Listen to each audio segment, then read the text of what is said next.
जब यह बात स्थापित हो गई कि आत्मा मनोविज्ञान का एक पार्ट इसलिए नहीं हो सकता क्योंकि यह हमारे प्रयोगशाला में नहीं आ सकता। तब दूसरी बात निकल कर के आई कि मनोविज्ञान किस बात का अध्ययन करता है, तो मनोविज्ञान के इस दृष्टिकोण को ध्यान में रखते हुए कि आत्मा जब हमारे प्रयोगशाला में नहीं आ सकती, तो 17वीं शताब्दी के आसपास फिर एक प्रस्ताव निकल करके आया कि मनोविज्ञान मन का अध्ययन करता है। किस बात का अध्ययन करता है? मन का अध्ययन करता है। अब इस मन के अध्ययन को लेकर के इस पोम्पोनाजी नामक एक मनोवैज्ञानिक है,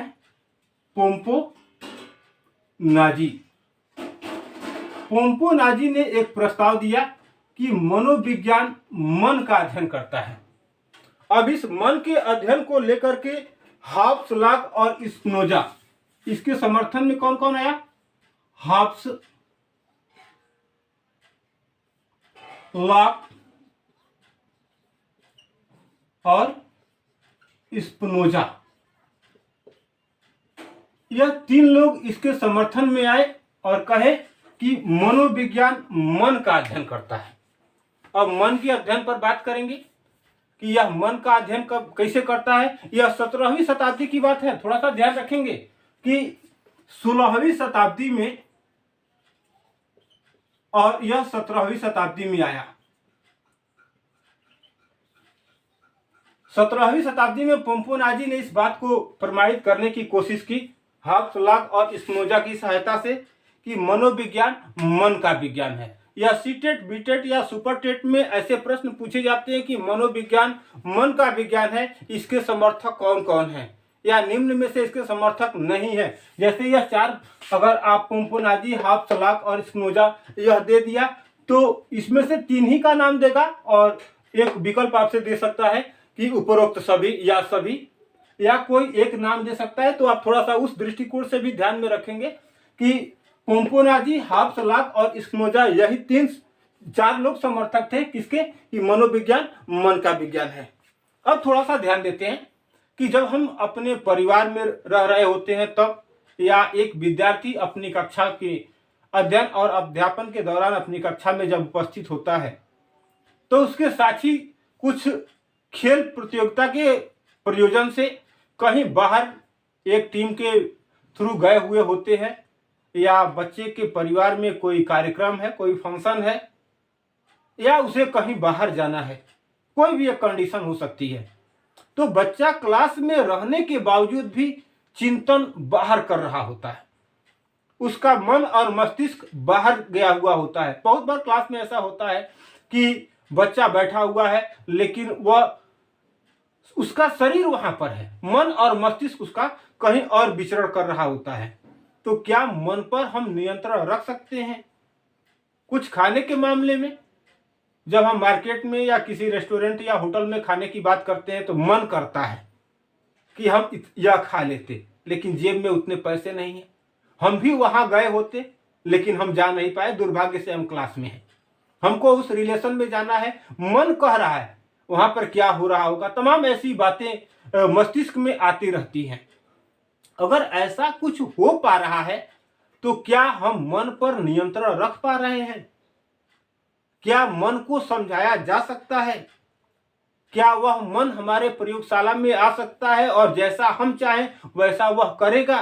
क्या मन को सुधारा जा सकता है? तमाम ऐसे विषय वस्तु को लेकर के पोम्पोनाजी से, हॉब्स, लॉक और स्पिनोजा से इस पर दलील मांगी गई, जो स्पष्टीकरण के रूप में नहीं दिया जा सका और अंतिम समय में इसे भी नकार दिया गया। अब पुनः इस पर चिंतन मनन के पश्चात बात आई कि मनोविज्ञान चेतना का विज्ञान है। किसका? चेतना का विज्ञान है। अब चेतना के विज्ञान को लेकर के भी विलियम जेम्स ने 1870 ईस्वी में, किसने? विलियम जेम्स ने 1870 ईस्वी में कहा कि मनोविज्ञान किसका विज्ञान है? चेतना का विज्ञान है। थोड़ा सा इसको भी ध्यान में रखते हुए पढ़ेंगे कि चेतन और अचेतन और अर्धचेतन एक व्यक्ति की 3 अवस्थाएं हो सकती हैं। जैसे अभी मैं क्लास ले रहा हूं, मैं आपसे बात कर रहा हूं, मैं चल रहा हूं, मैं खाना खा रहा हूं या मैं कोई कार्य कर रहा हूं, तो यह चेतन अवस्था है। अर्धचेतन अवस्था,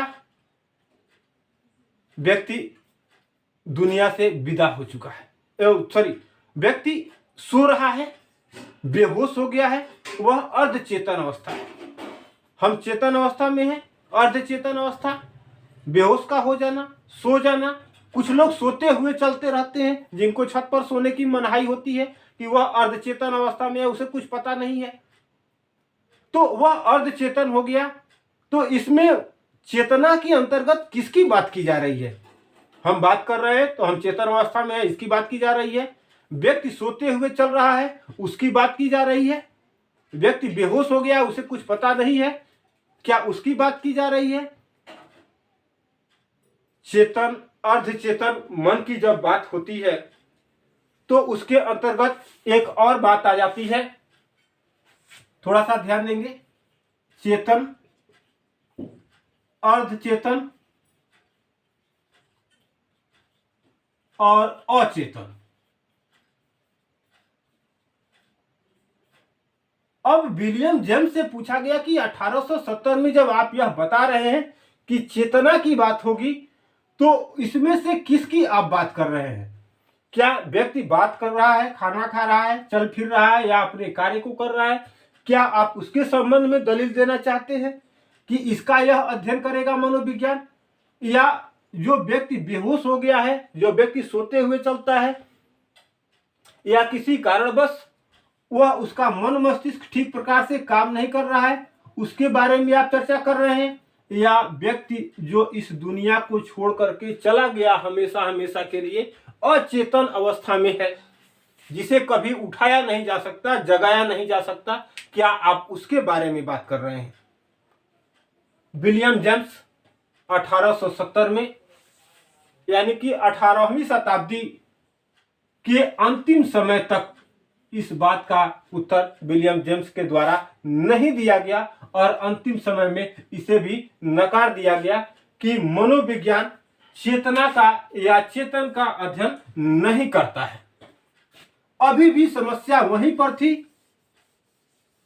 देकार्ते के द्वारा जो प्रश्न तैयार किया गया था कि मनोविज्ञान किस बात का अध्ययन करेगा, अभी हम वहीं पर अटके हुए थे कि तब तक वाटसन के द्वारा एक बात निकल करके आई कि मनोविज्ञान व्यवहार का विज्ञान है। किसका विज्ञान है? व्यवहार का। किसने यह कहा था? वाटसन। वाटसन ने 19वीं शताब्दी में आकर के इस बात को कहा कि मनोविज्ञान व्यवहार का अध्ययन करता है। अब व्यवहार के अंतर्गत जानेंगे। इन्होंने प्रमाणिकता के तौर पर यह कहा कि एक बच्चा जब खेल रहा होता है या क्लास में वह बैठा हुआ होता है, बहुत सारे बच्चे क्लासरूम में होते हैं, लेकिन वह बच्चे अलग अलग अवस्था में बैठे हुए होते हैं। बैठने का कोई एक ठीक से सलीका नहीं होता है, लेकिन जैसे ही शिक्षक क्लास में एंट्री करता है सभी खड़े हो जाते हैं या शिक्षक के आते हुए देखते हुए वह खड़े हो जाते हैं। एक घटनाक्रम के आधार पर हम बताना चाहेंगे कि अगर एक शिक्षक ट्रेन में सफर कर रहा है और उसके कुछ साथी अलग अलग बोगियों में हैं, विद्यार्थियों की जो आदत होती है कि हर प्लेटफार्म पर उतरेंगे और ट्रेन चलेगी तो फिर चढ़ेंगे। अगर आपको किसी शिक्षक से मुलाकात हो जाती है तो आप उस गतिविधि को बंद कर देते हैं। आप अपने परिवार में होते हैं, बच्चा अपने परिवार में होता है, तो अपने मम्मी पापा या अन्य श्रेष्ठ जन के सामने वह कुछ ऐसी नकारात्मक गतिविधियों को जन्म नहीं देता जो अशोभनीय हो या वह कार्य अवांछनीय हो, लेकिन करता जरूर है। यानी कि शिक्षक को देख करके व्यवहार में परिवर्तन कर देना या माता पिता को देख करके व्यवहार में परिवर्तन कर देना और सही तरीके से व्यवहार करना प्रारंभ कर देता है अगर बच्चा, तो मनोविज्ञान इसी बात का अध्ययन करता है। इस बात को प्रमाणित करने का कार्य वाटसन ने 19वीं शताब्दी में किया और अभी तक यह बात प्रमाणिक है कि मनोविज्ञान किस बात का अध्ययन करता है, व्यवहार का अध्ययन करता है और व्यवहार में सुधार किया जा सकता है उस परिस्थिति विशेष को जान करके। कोई बच्चा बहुत शरारती है तो वह क्यों शरारती है, उसके कारण को हमको सबसे पहले जानना होगा। अगर कोई समस्या है तो उसका निदान किया जा सकता है। मैं कक्षा लेने के दौरान अगर मनोविज्ञान विषय पर मैं बात करता हूं, जब कभी भी शुरुआती दौर में, तो मैं यह पूछना चाहता हूं, एक सवाल का जवाब विद्यार्थियों से लेना चाहता हूं या साइंस भी लेना चाहता है कि फीवर होने पर डॉक्टर किस बात की दवा देता है। तो डॉक्टर फीवर की दवा देता है या फीवर जो एक संकेत मात्र है, बुखार एक संकेत मात्र है, वह किस वजह से उत्पन्न हुआ है उसको ठीक करने की दवा देता है। अगर विद्यार्थी या कोई बच्चा किसी समस्या से ग्रसित है, अगर वह चोरी कर रहा है तो क्यों कर रहा है, वह पढ़ने में कमजोर है तो किस वजह से कमजोर है, उस कमजोरी को या उस समस्या का जब हम समाधान कर देते हैं तो एकाएक उसके व्यवहार में परिवर्तन आ जाता है। तो यहाँ पर यह प्रमाणिक रूप से बाद में मान लिया गया कि मनोविज्ञान किसका विज्ञान है, तो व्यवहार का विज्ञान है। या मनोविज्ञान किस बात का अध्ययन करता है, तो मनोविज्ञान में हम व्यवहार का अध्ययन करते हैं। जानकारी के लिए आत्मा में या मन में या चेतना में या व्यवहार में, यह जो सटीक नाम आपके सामने रखे गए हैं, यह नाम परीक्षा के दृष्टिकोण से, सीटेट या बीटेट के दृष्टिकोण से बहुत महत्वपूर्ण हो जाता है। बस आज के लिए इतना ही। बहुत बहुत धन्यवाद।